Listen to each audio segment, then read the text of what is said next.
changer d'avis, il n'y a que nous qui pouvons le faire. Et essayer d'être le plus honnête intellectuellement possible, ce qui n'est pas facile en fait, parce que on préfère en général avoir raison que tort. La science ne décide de rien, elle décrit le monde. Si on vit tous dans des mondes parallèles avec des réalités différentes, là ça devient impossible de se mettre d'accord en fait. Être dans la nuance, ce n'est pas être dans le relativisme. C'est quand la dernière fois que vous vous êtes rendu compte que vous pensiez une énorme connerie? On se croit tous rationnels, objectifs, immunisés contre les fausses croyances. Mais si le pire désinformateur, c'était notre cerveau? Pourquoi on s'accroche tellement à nos certitudes? Pourquoi c'est mission impossible de convaincre des proches qui ne pensent pas comme nous, même avec des arguments solides? Pour comprendre comment notre cerveau nous aveugle au quotidien, je suis allé à la rencontre d'Elisabeth Fety, qui était de passage pas loin de chez moi. Elle est la créatrice du podcast Méta de Choc et spécialiste de la métacognition. Concrètement, c'est l'art de s'observer penser. Comment déjouer nos propres biais? On voit ça tout de suite. Elisabeth Fety, bonjour. Bonjour. Et bienvenue sur la chaîne. Merci. Avec votre podcast Méta de Choc, vous avez fait de la remise en question un véritable succès d'audience. Vos émissions cumulent actuellement des millions d'écoutes.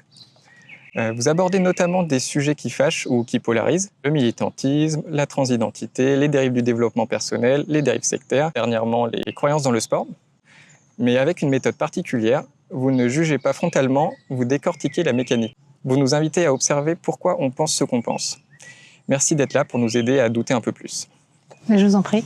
Pour commencer, en tant que journaliste, mon premier réflexe face à une information douteuse, c'est d'aller checker les sources. Mais pour vous, j'ai l'impression que c'est déjà l'étape 2. Avant de vérifier les sources d'une information douteuse, vous dites plutôt pourquoi j'ai envie qu'elle soit vraie ou pourquoi j'ai envie qu'elle soit fausse, non? Pourquoi cette introspection est importante aujourd'hui? Alors, c'est un peu compliqué parce que quand on est face à une information, notre premier réflexe, c'est pas de faire de l'introspection. Donc, en général, ce qui se passe, c'est que au mieux, on va aller vérifier l'information. Bon, au pire, on l'accepte comme elle est et voilà, parce que peut-être elle nous fait plaisir d'ailleurs. Ou au contraire, on va se dire, bon, allez, je vais aller vérifier parce que ça me paraît un peu étrange ou trop beau pour être vrai. Et à ce moment-là, effectivement, ça peut être intéressant d'aller voir qui a écrit, dans quels médias c'est sorti, quelles sont les sources de ce qui est affirmé. Est-ce que ce sont des sources scientifiques? Est-ce qu'il y a une investigation voilà, tout à fait officielle? Ou est-ce que c'est le fait de personnes qui donnent leur avis, globalement, ou qui ont mené leur propre recherche, comme on dit. Donc ça, c'est déjà très bien. Et c'est même indispensable si on veut s'assurer qu'une information est bonne. C'est pas imparable non plus parce qu'on peut se tromper. Hein. Il y a des fausses informations qui ont été diffusées dans des grands médias de référence ou des auteurs dans lesquels on a confiance. Et il y a bien évidemment aussi des études scientifiques qui, à un moment donné, vont pas forcément être jugées comme suffisantes ou comme méthodologiquement bonnes pour affirmer ce qu'elles affirment. Donc voilà, il y a la critique aussi du milieu scientifique qui peut critiquer une étude donnée. Mais après, évidemment, ce qui est intéressant, c'est de savoir quelle est notre relation à cette affirmation, quelle est notre relation au fait qui nous est présenté. Est-ce que ça nous fait plaisir d'entendre ce qu'on entend? Est-ce qu'au contraire, on est irrité, ça nous énerve? Et dans ce cas-là, on aura plus tendance à essayer de trouver des choses qui vont contredire notre interlocuteur. Et donc, on va avoir, à ce moment-là, si on fait une recherche, on va la faire de manière motivée, c'est-à-dire que on va vouloir absolument prouver que l'autre a tort. Et ça, malheureusement, ça nous guide pas forcément sur le meilleur des chemins parce que on peut facilement trouver un article qui va nous donner raison et qui va donner tort à notre interlocuteur, de même qu'on peut éventuellement trouver une étude scientifique isolée qui fait pas partie du consensus scientifique parce qu'il y a bien d'autres études qui disent le contraire, mais qui, cette étude-là isolée, va aller dans notre sens. Et on peut s'arrêter là en se disant, ça y est, c'est bon. J'ai trouvé mes arguments. Donc, c'est vrai que c'est intéressant au quotidien, je dirais, dans notre vie de tous les jours, d'essayer d'avoir un petit pas de recul en se disant, je ne me précipite pas, j'essaye de comprendre quelle est ma relation, mon affect vis-à-vis de cette notion, de cette idée, et essayer d'être le plus honnête intellectuellement possible, ce qui n'est pas facile en fait, parce que on préfère en général avoir raison que tort. D'ailleurs, si je veux vérifier une information sur Google, ou d'autant plus sur ChatGPT et les LLM, rien que la façon de poser la question, ça biaise déjà la réponse, non?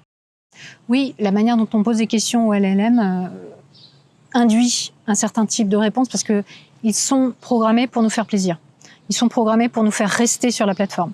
Donc, entre les formules de politesse, les « vous avez raison » et ah j'ai trouvé ça, etc. Ça va dans votre sens. On peut assez vite être perdu et se dire que oui, on a une information fiable, alors qu'en fait, c'est pas le cas. Après, il y a aussi le problème des hallucinations, où les LLM vont nous proposer une interprétation, une analyse qui a l'air super solide et qui en fait ne correspond pas du tout à ce qu'on peut trouver si on cherche des sources nous-mêmes. Alors, moi, je dirais que une manière de demander, de faire une recherche par IA qui soit la plus fiable possible, c'est effectivement de faire attention aux termes qu'on utilise. Si on utilise une formulation qui incite à nous donner raison, ça va pas fonctionner en général. Si par contre on pose une question relativement neutre, qui n'induit pas une réponse dans un sens ou dans un autre, ça peut aider. Et puis ensuite, si on demande au LLM de nous donner des sources avec des liens, c'est-à-dire vraiment, on peut cliquer sur le lien pour aller vérifier que ce que le LLM nous dit est bien sourcé, il faut non seulement lui demander ça, mais il faut aussi cliquer sur le lien et aller vérifier ce qu'il nous dit. Parce qu'en fait, ça arrive très souvent que les liens qui sont fournis pour justifier une affirmation de l'IA n'ont absolument rien à voir. On fait une recherche sur, je sais pas, la conquête spatiale et on nous met un lien vers un club de judo. Donc ça, c'est le type d'hallucination que une IA peut faire. Donc ça suffit pas de se dire ah bah oui, il y a un lien, donc c'est forcément prouvé. Et puis de toute façon, même si c'est en lien avec le sujet, c'est intéressant d'aller vérifier que ce que dit la source est effectivement en accord. Alors tout le monde n'est pas capable non plus de lire une étude scientifique, mais disons que si c'est un sujet important sur lequel on veut vraiment avoir de l'info, je pense que ça vaut la peine d'au moins lire l'abstract, c'est-à-dire le résumé de l'étude ou de la méta-analyse qui est proposée par l'IA. J'en ai utilisé plusieurs et j'ai pu observer qu'il y avait vraiment des problèmes de fiabilité, quoi. Après, il y a des gens qui savent programmer, qui savent faire des prompts professionnels, mais même dans ce cas-là, et moi, ça m'est déjà arrivé de collaborer avec des personnes professionnelles de l'IA, j'ai pu voir que dans certains cas, les réponses, les analyses qui étaient faites diffusaient des fausses informations. Parce que tout dépend de la source. Si la source, c'est un blog, c'est pas pareil que si la source, c'est une méta-analyse qui reprend 30 études fiables, solides, etc. C'est pas la même chose. Donc il faut aussi cerner et demander précisément les sources que nous, on veut comme étayage en fait, de l'affirmation. C'est ça, parce que de plus en plus, ils prennent en compte aussi les commentaires sous les articles ou sur les réseaux sociaux. Ouais. Ou les posts sur les réseaux sociaux. Effectivement, j'ai déjà vu ça. Pour revenir à mon travail du coup de journaliste, mon travail consiste à réduire la complexité du monde pour qu'elle tienne dans une vidéo ou un article. Mais où placer la frontière entre la bonne et la mauvaise vulgarisation ? C'est difficile. Hein. Je pense qu'il n'y a pas de règle en fait. Même un très bon vulgarisateur ou une très bonne vulgarisatrice peut dire quelque chose de faux, de simpliste. Moi, ça m'est déjà arrivé et ça m'arrivera. Parce que je ne suis pas spécialiste, je ne suis pas chercheuse dans les domaines que je vulgarise. Donc, je peux m'assurer, demander conseil à des personnes une fois que j'ai écrit un texte ou une fois que j'ai monté une interview, de demander à un expert ou une experte de me dire si tout colle ou s'il y a vraiment des choses qui sont problématiques. Ça m'arrive sur certaines émissions de faire ça et du coup, avant la diffusion, de m'assurer qu'il n'y a pas de grosses erreurs. Mais je ne suis pas en mesure, en fait, d'en juger moi-même parce que il y a des sujets que je maîtrise personnellement et puis il y en a d'autres, pas du tout. Et de toute façon, je ne suis pas chercheuse. Donc voilà, la porte est ouverte à l'erreur. Après, ce qui est intéressant, je pense, en tant que vulgarisateur ou journaliste, c'est de savoir qu'on n'est pas infaillible et que donc on peut faire des erreurs et dans ce cas-là, accepter de faire un erratum, de modifier. Ça me semble indispensable. À ce propos aussi, est-ce que vous pensez qu'on peut réconcilier la frénésie du temps médiatique avec la lenteur et la rigueur de l'avancée des connaissances scientifiques ? Bah non. Non, je pense pas. Non, je pense que tant que les journalistes et les directeurs de médias ne prendront pas en considération que une information juste, une information intéressante, fondamentalement intéressante, et même qui peut apporter quelque chose de nouveau, ça demande du temps. Ça demande du temps et ça demande de l'expertise, ça demande des connaissances.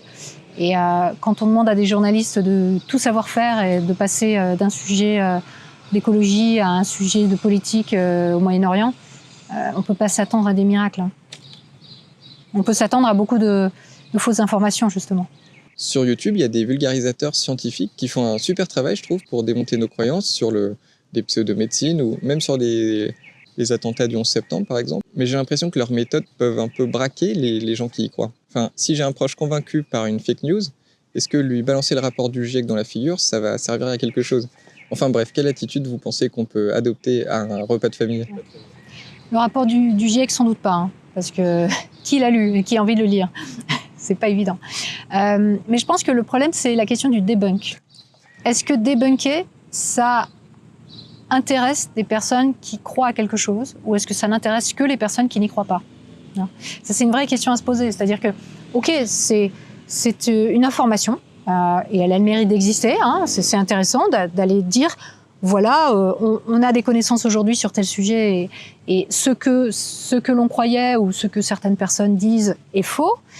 C'est intéressant de le dire. Je pense que ça vaut la peine parce qu'il y a tellement de fausses informations qui circulent que c'est bien d'avoir quelque part un endroit où on peut trouver d'autres choses et un regard plus sourcé. Mais une personne qui a des croyances très ancrées, qui est convaincue de quelque chose, c'est pas le debunk qui va le convaincre. C'est plutôt quelque chose un peu plus par la bande. Alors ça peut être quelque chose qui va le faire se questionner, peut-être sur quelque chose d'un peu différent, mais qui est concomitant, qui a des choses en commun avec sa croyance très forte. Par exemple, une personne qui croit que la Terre est plate et qui regarde des vidéos sur la Terre plate et qui trouve ça super, mais le même vidéaste, tout à coup, va dire que la Lune abrite une base militaire. Et il se trouve que cette personne connaît bien, a des connaissances sur la Lune, et etc. Elle va se dire tout à coup, mais non, cette personne n'est pas crédible. Cette personne n'est pas crédible, donc je remets en question ce qu'elle dit sur la Terre plate. Et là, c'est pas quelque chose de frontal du style « Ah, tu t'es trompé, la Terre n'est pas plate », mais plutôt ma source, en laquelle j'avais confiance, tout à coup, j'ai un doute. Et là, quand le doute s'immisce et que c'est la personne elle-même qui se met en doute elle-même, là, il y a une porte qui s'ouvre. Et potentiellement une remise en question, effectivement. Et de toute façon, il faut bien comprendre que changer d'avis, il n'y a que nous qui pouvons le faire, pour nous-mêmes. On ne peut pas faire changer d'avis à quelqu'un. On peut, effectivement, peut-être lui donner des informations, lui poser des questions, lui demander, par curiosité, quelle est sa source d'information, qu'est-ce qu'elle pense de telle information qu'on a vue par ailleurs, etc. Pourquoi pas? Et à terme, ça peut être des petits grains de sable ou des petits cailloux sur le chemin qui un jour feront sens pour la personne si à un moment donné, elle se remet en question. Mais de toute façon, il n'y a qu'elle qui va avoir cette démarche vis-à-vis d'elle-même. Parce que si c'est une croyance forte, c'est quelque chose qui aussi a un lien avec son identité personnelle. Là encore, on n'a pas envie d'avoir eu tort, et encore moins sur quelque chose qui nous est cher. D'ailleurs, c'est un peu votre histoire personnelle, j'ai l'impression, avec le New Age. Oui, moi je me suis remise en question à un moment donné parce que il y avait des éléments qui me chiffonnaient, il y avait des choses qui ne collaient pas avec ma manière de voir les choses, mes valeurs, etc. Et puis à un moment donné, je me suis dit ça me convient pas, et même si c'est vrai, ça me convient pas. C'est après que je me suis dit bon, en fait c'est peut-être pas si vrai que ça. Voilà, donc j'étais motivée justement d'en sortir. J'étais motivée par le fait d'en sortir. Je me suis dit, bon, ok, je vais aller voir si vraiment c'est vrai, s'il y a des choses solides sur ce en quoi j'ai tant cru. Pour relancer un peu sur cette idée, est-ce que même éthiquement, c'est souhaitable de vouloir absolument faire changer quelqu'un d'avis? Est-ce que ça ne dit pas plus quelque chose de nous que de la personne en face? Oui, complètement. Je pense que c'est très intéressant de s'interroger soi sur ce qui nous motive quand on veut on veut influencer quelqu'un, quand on veut absolument le convaincre de quelque chose. Il ne faut pas oublier que quand on est dans une conversation, on a chacun nos motivations. Et à un moment donné, éventuellement, on va se rencontrer. Parce qu'on va avoir quelque chose en commun, une motivation en commun à échanger. Si on veut absolument convaincre la personne, non seulement ça va être difficile parce que ça va être peut-être une conversation à sens unique, donc pas une conversation, mais en plus, je trouve ça intéressant de se poser la question, pourquoi est-ce que je veux absolument convaincre cette personne?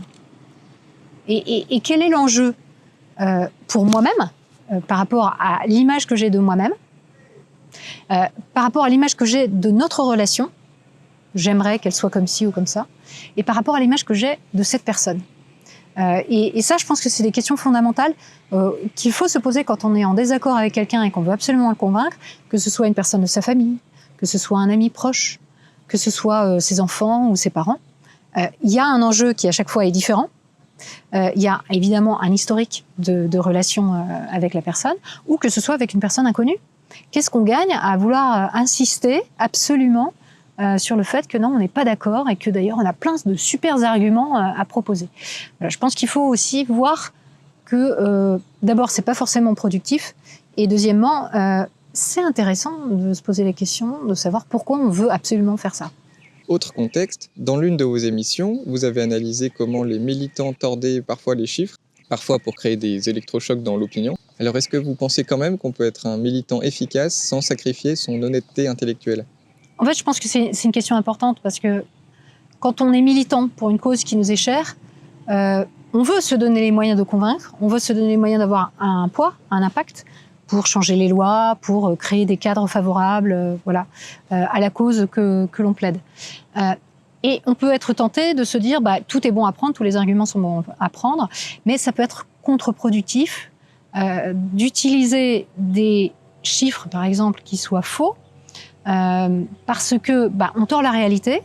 Et finalement, est-ce qu'on s'attaque réellement au problème tel qu'il est, ou tel qu'on le fantasme, ou tel qu'on veut que les gens l'imaginent? Alors bien sûr, il y a des gens qui ont manipulé les faits et qui ont eu du succès et qui ont réussi à servir leur cause, mais à long terme, c'est aussi une possibilité d'être discrédité.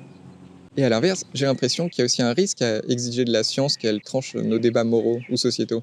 Il y a certaines personnes qui utilisent des faits scientifiques comme des arguments d'autorité. Il n'y a pas un peu le risque de confisquer le débat démocratique, je ne sais pas, sur des sujets sensibles comme l'immigration ou la fin de vie ?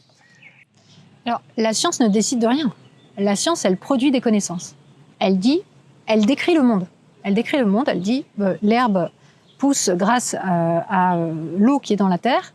Elle ne dit pas comment faire pousser et pourquoi mettre de l'herbe dans un jardin. Elle nous donne une information. Donc, à partir de là, nous, on a ces informations et on peut s'en servir pour raisonner. On peut s'en servir pour exprimer un avis sourcé, un avis éclairé.